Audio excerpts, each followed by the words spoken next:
ఉమ్మడి ఆదిలాబాద్ జిల్లాలోని ఆదివాసీ గిరిజనుల సంస్కృతి సంప్రదాయాలకు నాగోబా జాతర అద్దం పడుతోంది.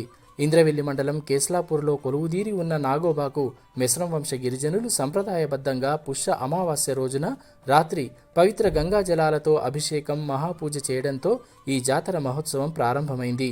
ఈ జాతరలో భాగంగా మెస్రం వంశ గిరిజనులు తమ ఆచారం ప్రకారం ఒక్కో తంతును పూర్తి చేస్తున్నారు. ఇందులో భాగంగా మహాపూజ అనంతరం నిర్వహించిన బేటింగ్ గురించి లోకల్ 18 అందిస్తున్న ప్రత్యేక కథనం చూడండి.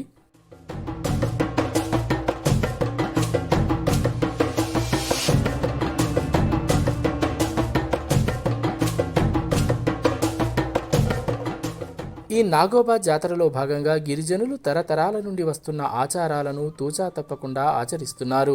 ఇందులో ఆనవాయితీ ప్రకారం నిర్వహించిన మరో తంతు బేటింగ్ చూడముచ్చటగా కొనసాగింది. మహాపూజ అనంతరం అర్ధరాత్రి నుంచి తెల్లవారుజాము వరకు ఈ తంతు కొనసాగింది. ఈ సంవత్సరం 250 మంది కొత్త కోడళ్లు బేటింగ్లో పాల్గొన్నారు. తెల్లని వస్త్రాలను ధరించి పెద్దల సహకారంతో అర్ధరాత్రి నుంచి తెల్లవారుజాము వరకు బేటింగ్ కొనసాగింది. తమ ఇంటి కొత్త కోడళ్లను కుటుంబ పెద్దలు తమ దైవాలకు పరిచయం చేసే కార్యాన్నే బేటింగ్ అని పిలుస్తారు. ఇలా ఆలయంలో పెద్దల సమక్షంలో కొత్త కోడళ్లను పరిచయం చేసుకున్న తర్వాతే వారు మెస్రం వంశంలో చేరినట్లని చెబుతారు. ఇలా బేటింగ్ జరిగితేనే ఆలయ ప్రవేశం, దైవ దర్శనం చేసుకునే అవకాశం ఉంటుంది.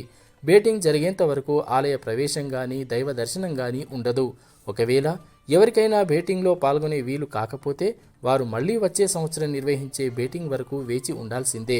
కొత్తగా పెళ్ళై అత్తారింటికి వచ్చిన వారు అయినా సరే, మధ్య వయసు వారైనా సరే బేటింగ్ జరిగేంత వరకు వారిని కొత్త కోడళ్లుగానే పరిగణిస్తారు. ఇది తరతరాల నుండి వస్తున్న ఆచారమని, దీన్ని కట్టు తప్పకుండా ఆచరిస్తున్నామని గిరిజనులు చెబుతున్నారు. ఇలా బేటింగ్ జరిగితే ఆ ఇంటి కొత్త కోడళ్లు ఇతర దేవతలను చూడగలుగుతారని అంటున్నారు.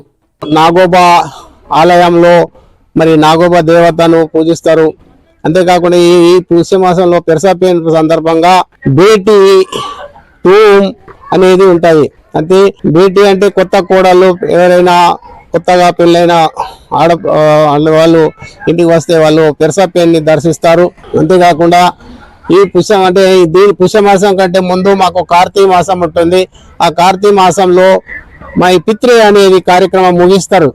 అది ఒక ప్రత్యేకమైన నెలగా మాకు ఉంటుంది. ఆ నెలలో అయిన తర్వాత ఈ పుష్యమాసంలో ఎవరైనా తూములు గీములు ఉంటే అవన్నీ చెల్లించి పెరసపేని యొక్క భేటీ కార్యక్రమం నిర్వహిస్తారు. అది కొత్త కోడళ్ళు పరిచయం చేస్తారన్నట్టు. కొత్త కోడలు అంటే ఇప్పుడు పెళ్లి అయిన వాళ్ళు తీసుకొస్తారన్నట్టు. ఆ విధంగా భేటీ మన సాంప్రదాయ ప్రకారంగా చేస్తారన్నట్టు. చేసిన తర్వాత అప్పుడే మన నాగదేవతను చూస్తారు, లేకుంటే చూడదు. అది అయితేనే అర్హత అన్నట్టు. ఇక మిశ్రమ సంస్కృతులు అక్కడ ఆ దేవుని చూడడం కానీ, అక్కడ దేవుని కడపోవడం కానీ, మొక్కు చెల్లించడం కానీ జరుగుతారన్నట్టు. ఈ నాగోబా జాతరకు వివిధ రాష్ట్రాల నుండి మెస్రం వంశ గిరిజనులు తరలి వస్తున్నారు.